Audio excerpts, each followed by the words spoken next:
Nashik road येथील Morya park या ठिकाणी एका अल्पवयीनचा वाढदिवस साजरा करण्याच्या कारणातून काही गुंडांनी माजी नगरसेविका जयश्री खरजूल यांचे पती नितीन खरजूल यासह 3 जणांवर जीवघेणा हल्ला केल्याप्रकरणी नाशिक रोड परिसरात एकच खळबळ उडाली आहे।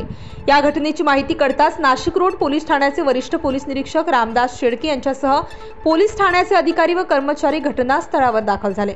जखमींना उपचारार्थ नाशिक रोड मधील जयराम हॉस्पिटल या ठिकाणी दाखल करण्यात आले असून अवघ्या काही मिनिटातच जीवघेणा हल्ला करणाऱ्या संशयित आरोपींना नाशिक रोड पोलिसांनी ताब्यात घेतले आहे।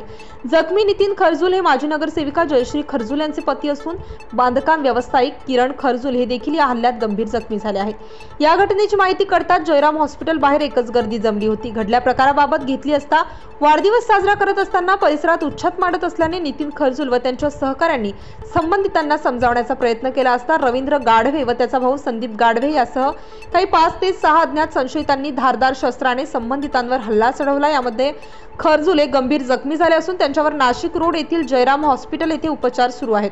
येथील वैद्यकीय अधिकाऱ्यांना विचारपूस केली असता 2 जणांची प्रकृती गंभीर असल्याचे सांगण्यात येत आहे। हल्ला करणाऱ्या संशयितांना नाशिक रोड पोलिसांनी ताब्यात घेतले असून पुढील तपास नाशिक रोड पोलीस ठाण्याचे वरिष्ठ पोलीस निरीक्षक रामदास शेळके यांच्या मार्गदर्शनाखाली सुरू आहे। स्टार न्यूज साठी ज्ञानेश्वर मोरे, नाशिक।